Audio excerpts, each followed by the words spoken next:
Les loups et les chiens, est-ce que c'est la même chose? Est-ce que ça y ressemble, en tout cas au niveau de l'alimentation ou de la hiérarchie? Bonjour à tous, Camille Génissel, coach comportementaliste, éducateur canin.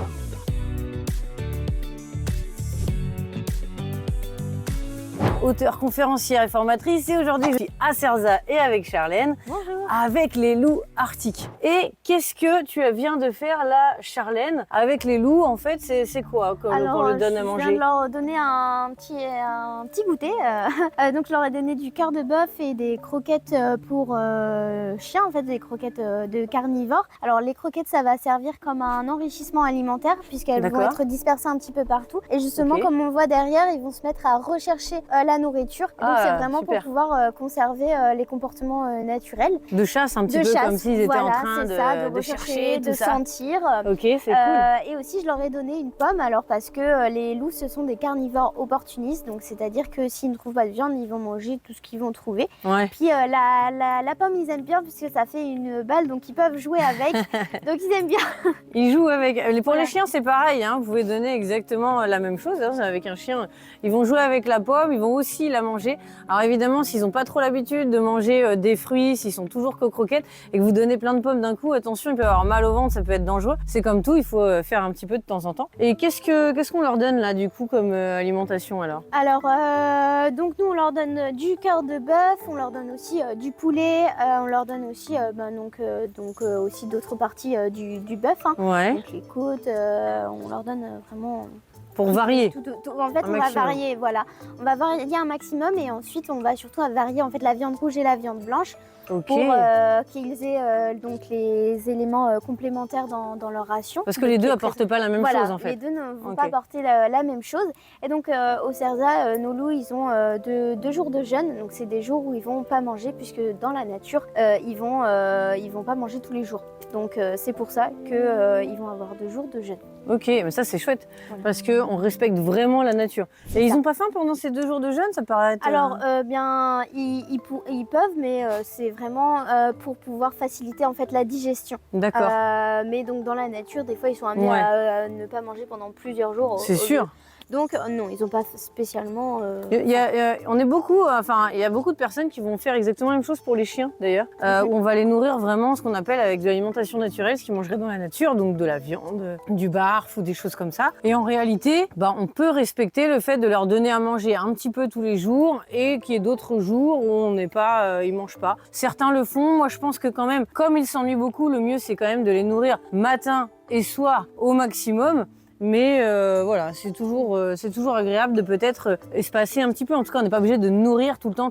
Au contraire, dans la nature, c'est pas ça le but. Et donc là, ils continuent de chercher. Mais tout à l'heure, on a vu une bagarre. En fait, qu'est-ce qui s'est passé? Alors tout à l'heure, c'est qu'il y en a un qui a pris le morceau de viande que j'ai lancé. Et en fait, il y en a un qui l'a pris et qui était le plus dominé par rapport à l'autre. Et donc, celui qui était le plus dominant a bien fait essayer de faire comprendre à l'autre que c'était pas à lui. C'est pas à toi de manger en premier. D'accord, donc le plus dominant, normalement, c'est lui qui mange avant l'autre. Alors voilà, souvent c'est ça. Mais du coup, là, ils ont eu un petit conflit parce que ils voulaient vraiment pas partager ce morceau de viande. À la limite, c'est son droit. Hein. Voilà. Ok. Alors bien sûr, là, on retrouve exactement ce même système chez les chiens, mais je tiens à préciser que c'est entre chiens. Et là, c'est entre loups. Entre chiens et êtres humains, et penser qu'il faut absolument que vous mangiez avant que votre chien ou autre, c'est complètement aberrant. Ça n'a absolument rien à voir. Vous pouvez être cool entre vous et votre chien. Là, vraiment, c'est entre chiens. Si vous avez plusieurs chiens, du coup, il faut faire exactement la même chose. Et entre loups, bien sûr. Ok, et là, il a uriné à la fin, après avoir mangé. C'est pour marquer son territoire? Voilà, exactement. Ils font beaucoup de marquage de territoire par les urines, mais aussi par les hurlements ou aussi par les excréments aussi. D'accord, ouais, tout peut être utile pour pouvoir marquer. Avec aussi le pelage aussi. Ça peut servir, c'est-à-dire ils vont se frotter et donc du coup il va laisser donc des poils et donc ça fera un petit peu partout quoi. Voilà, un petit peu partout. Ok, et après manger, du coup ils marquent l'endroit où ils ont mangé. Voilà, oui. Ok, ça c'est super important parce que c'est un comportement qu'on observe aussi chez les chiens et qu'on peut moins observer une fois domestiqués parce que la plupart de vos chiens mangent dans la maison. Donc ça, c'est pas gênant. Mais si vous essayez de les faire manger dehors, vous verrez, moi je donne toujours manger à mon chien dehors parce qu'en plus, ça garde les comportements naturels, c'est-à-dire qu'il va manger à un un endroit et puis il va uriner à l'endroit où il a mangé et après il va aller faire son petit tour histoire de bien marquer le territoire, bien refaire le tour et après on peut dormir sereinement et tranquillement. Donc là ça rejoint vraiment le même comportement. Ok. Et chez les loups donc ils mangent on dirait de grosses quantités ou pas? C'est à peu près de 2,5 kg pour chacun des loups. Ah d'accord, ce qui est pas mal déjà. Ce qui est pas mal. Et comment ils vivent alors? Où est-ce qu'ils dorment exactement? Alors, donc ils vont dormir dans une tanière. Une tanière, ok. Voilà, alors la tanière, comment elle est composée, il va y avoir un couloir, puis une pièce principale où il va y avoir tous les adultes qui vont dormir, et ensuite il y aura un autre petit couloir avec une pièce où il peut y avoir les louveteaux. Quand ils vont naître. Alors dans la nature et en captivité, on peut avoir soit des issues de secours, notamment dans la nature, en captivité, notamment dans notre parc, il n'y a pas d'issue de secours puisqu'ils savent qu'il n'y a pas d'éventuel danger. Oui, donc nature. Pas besoin. Voilà, ils peuvent avoir des issues de secours, bien sûr pas dans la chambre. C'est-à-dire plusieurs entrées, plusieurs sorties. Voilà, plusieurs entrées, plusieurs Les lapins sorties. ont cette même stratégie voilà, aussi. Mais pas donc, mal. pas par contre au niveau de la chambre des petits pour justement les protéger.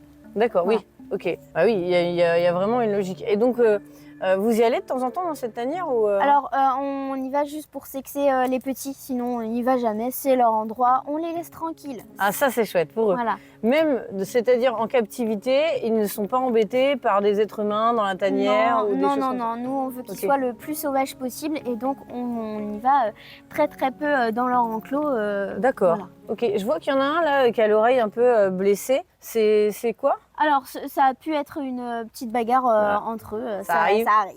Ok. Voilà. Ouais, donc ils cicatrisent relativement vite, eux Oui, ça va. Ça va, mais pas de manière exceptionnelle non plus. Non, pas non plus. Voilà, comme les hyènes qu'on a pu voir tout à l'heure ou dans d'autres vidéos. Ah, ok, on n'est pas sur la même chose. Ok, c'est top. Vraiment, les loups sont assez incroyables à ce niveau-là. Au niveau de la hiérarchie, c'est exactement comme les chiens, sachez-le. Donc c'est très important aussi d'observer les loups parce que pourquoi on a une mauvaise image des loups alors qu'on a des chiens à la maison et qu'au final il n'y a pas grande différence a priori de ce qu'on peut voir.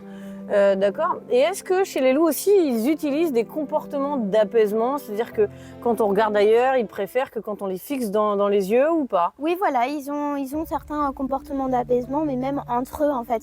Ils vont faire donc des mimiques faciales, des vocalises aussi pour s'apaiser. Voilà. Donc c'est très complexe les comportements chez les loups, très diversifiés aussi, puisqu'ils vont vraiment utiliser les mimiques faciales, mais aussi les vocalises.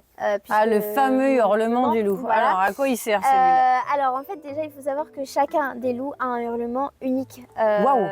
Donc, en fait, c'est une empreinte, quoi. C'est leur empreinte. Okay. Voilà, chaque loup va avoir sa propre vocalise. Alors, nous, on n'arrive pas toujours à faire la différence entre les loups. Voilà, mais c'est assez complexe. Ça va être aussi en fonction de la fréquence et de l'amplitude, en fait, de la vocalise qui est émise. Mais donc, pour eux, ça va leur permettre de se reconnaître. Ça va être utilisé le hurlement, par exemple, pour appeler tous les congénères à la fin de la chasse ou communiquer entre meutes, entre différentes meutes. Et puis c'est surtout aussi pour soit s'apaiser et communiquer entre eux et dire qui. Voilà. Ça sert à beaucoup de choses. À beaucoup de choses. En fait, ils parlent tout le temps, quoi. Voilà, mais ça ne veut pas forcément dire qu'ils ne vont pas hurler à la pleine lune ou etc. Non, c'est pas du tout ça. Et donc souvent on dit il y a quand même 4 types. Il y a le grognement, le hurlement, le gémissement.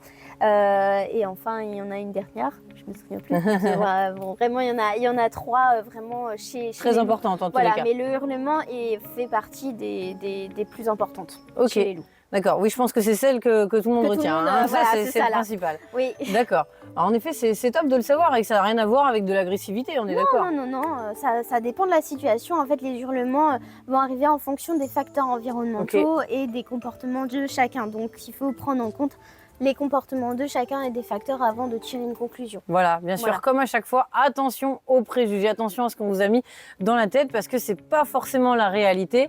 Et surtout, pensez bien que les chiens, les loups, les animaux, peu importe, il n'y a pas de différence et surtout, il n'y a pas de gentil ou de méchant. Chacun peut être un peu de tout en fait, selon la situation dans l'environnement. Comme les humains en fait. Voilà, c'est ça, on n'est pas gentil ou tout le temps méchant. Ça dépend des moments. On est tous pareils. Mettez-moi surtout dans les commentaires si vous pensez que vous aussi, vous êtes ni gentil ni méchant, on est tous des animaux et on voit beaucoup de points communs. Pensez bien mettre un petit like, surtout à prendre votre gros cadeau dans la description et à vous abonner à la chaîne.